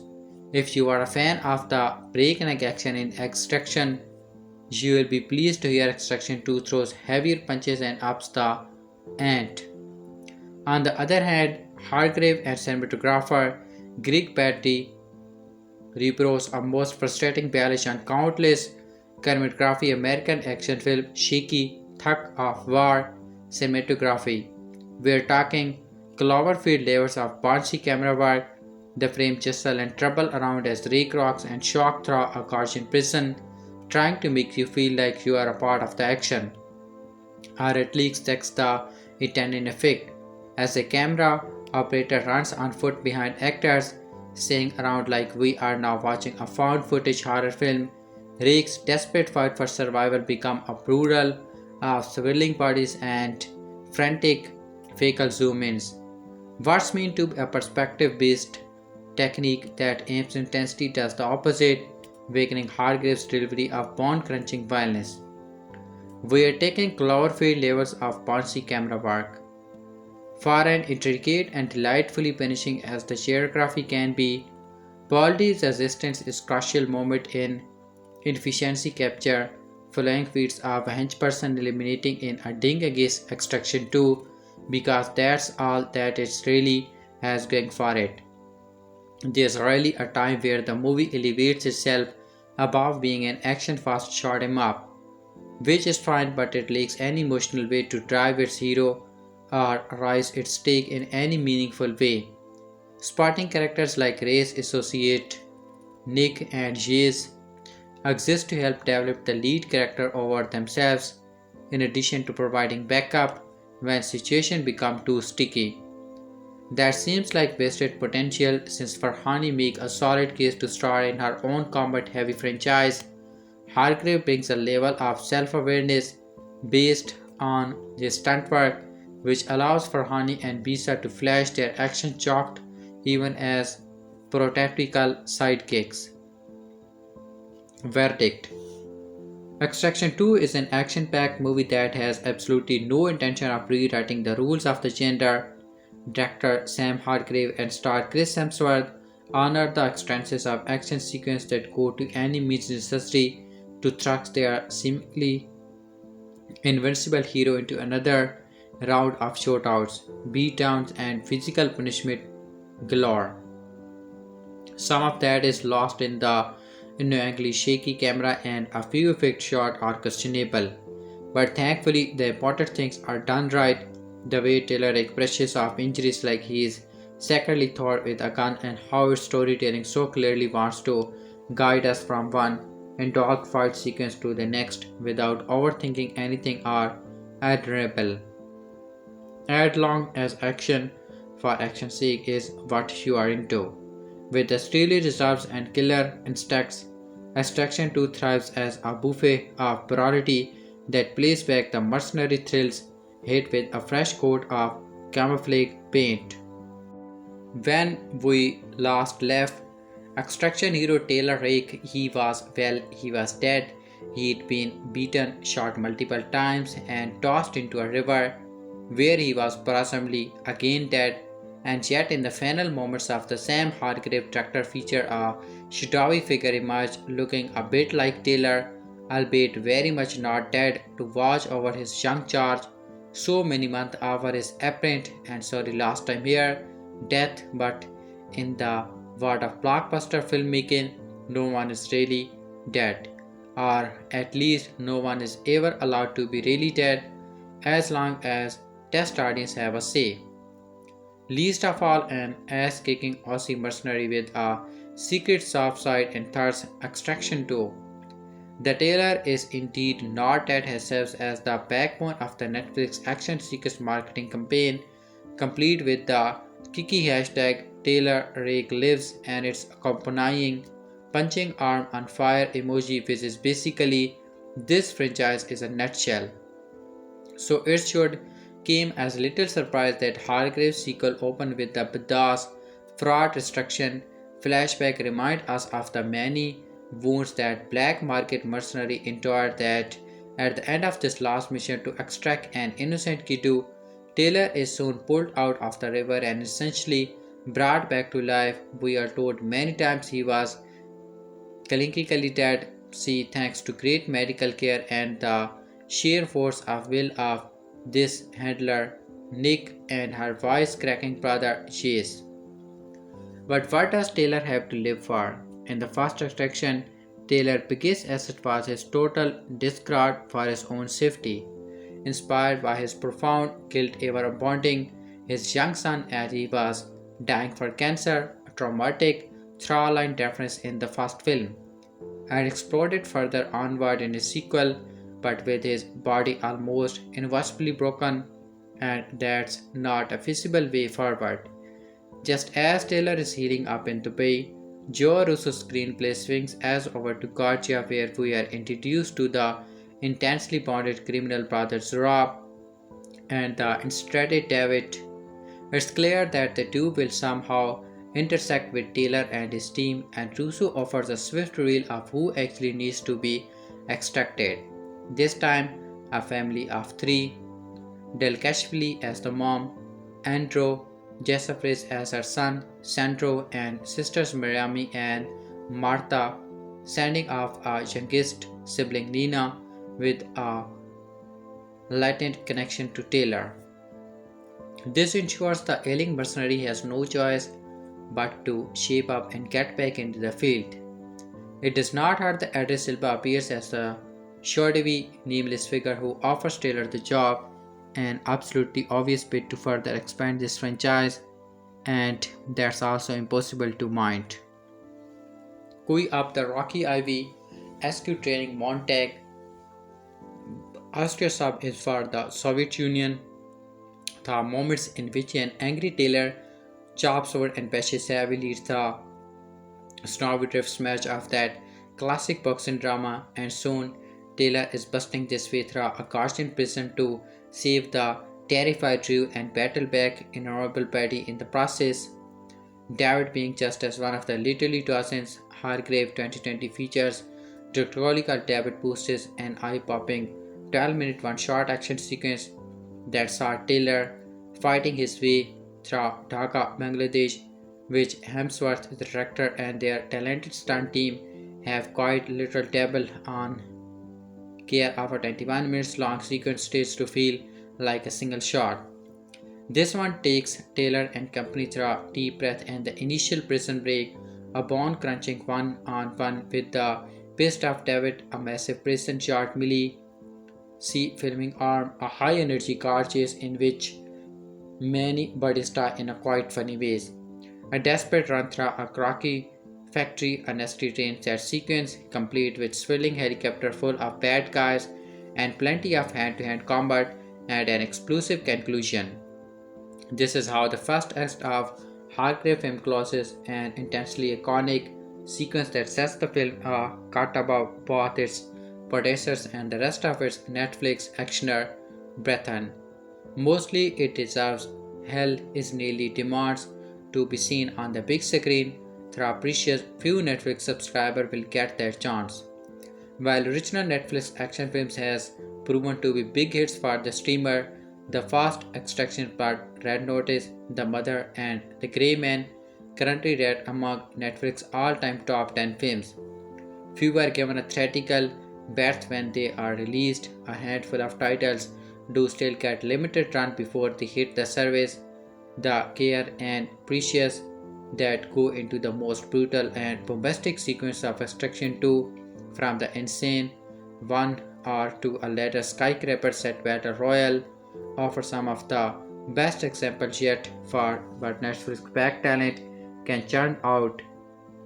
This kind of stuff that still belongs into a movie theater with a rip-roaring crowd, and while few viewers are likely to tune out of Extraction 2 during such moments, at least based on the popularity of the first film and the anticipation of this one. It's a shame that only a limited pool will see it in the best condition, where turning out is not even an option. The high energy of the film's action sequence also helps paper over some of its less thrilling elements, including frequent exposition, a thinly drawn antagonist, and heavy flashback to Taylor's previous pains that are mostly unnecessary. But when this thing moves, and wow does it ever, it offers one of the best examples yet of what Netflix bucks can buy. It even makes up with jabbed emotion, included that engaged by shining a brighter spotlight on the wonderful Farahani and Bessa, a new dimension to the always involving Hemsworth, and proof that the action franchise can capture all thrill with new stories. It will not look as good on your TV or your computer, but there's a mission for another day. I would have never imagined a non-Korean action film making me emotional enough to cry for a supporting character, but here we are with the sequel to Chris Hemsworth film Extraction, which made me question my attachment to the leading character. Extraction 2 follow Raka Aka Taylor after his deadly mission in India and Bangladesh to rescue a kid from a group of gang members. This time he returns with a somewhat similar mission at hand, but things are more personal for him as well as for the audience. The sequels bring moment after the end of the first film, which was released in 2020 with Chris' character drowning in Bangladesh. But moments later, he is found by his team and saved. Rake then spends several months recuperating in a hospital and is asked to take on retirement by his handler, only friend Nick and Jazz. However, the plan changes when a new force steps into his house and offers him another job. This one turns out to be personal and something Rake cannot refuse. Rake's emotional story that was left unfold in the previous film takes the forefront in the sequel and make his more personal by adding an emotional arc for his supporting character as well. If you ask me, more than Rake's sad story which is pretty much narrated without emotions, watching Nick and Jess makes the film more of a complete and satisfactory experience. After finding out about the job, Ray calls Nick and reveals that retirement is not working for him. Without sharing any information about his connection to the mission, he takes Yas and Nick on the mission with the rest of the team we hardly know. Unlike Extraction 1, this time we also get to see Nick on the ground fighting. Unlike a handler over the phone, it's more fun to watch her in the action scene than Chris Hemsworth, and for one, it's not the guard fighting another female agent. Chris' story also found a satisfactory closure as it is finally revealed what happened between Rake and his family, his son, and the guilt he has been holding on to. As Rake, the actor also gets a chance to play a more human and vulnerable character as opposed to what we saw him do on screen for almost a decade as Thor. However, in the fight scenes, he pretty much remains the same but has the human esque trait of actually being hers.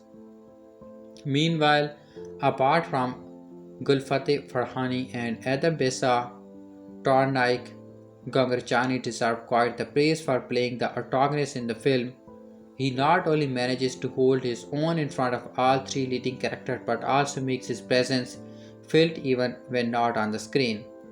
He brings an menacing but emotional backdrop to the villain of the film. Meanwhile, directed by Sam Hargrave and cinematography by Greg Baldi really bring out the best from the actors. Was a fast-paced action thriller. Overall, Extraction 2 adds more to the lore of the series and gives a lot to look forward to, which the last scene.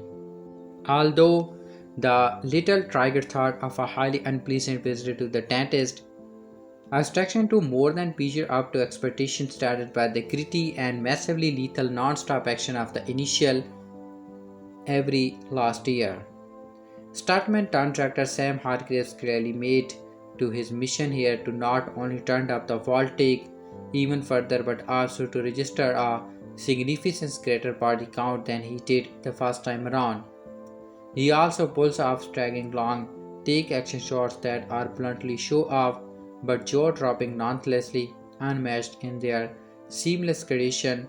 Even seeing it all Venice Greek and gamers will be humbled, impressed and mildly turned on since the first entry has been tortured as the most watched Netflix original over with 99 million views registered in the first 4 weeks alone.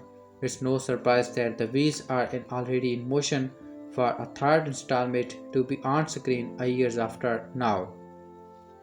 Based on the 2014 graphic novel started by Andrew Park, screenwriter Joe and Anthony Rosso, and artist Fernando Lee Gonzalez, the franchise series was notable for its single-mindedness of purpose, its dedication to delivering action and titles, their versatility, no small talk.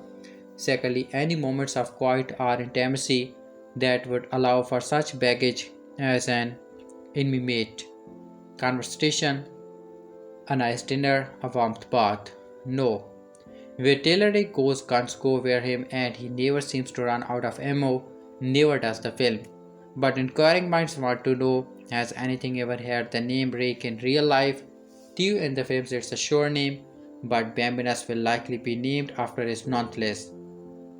It's hard to think of many films more fundamentally valid to their core than the two Extraction movies.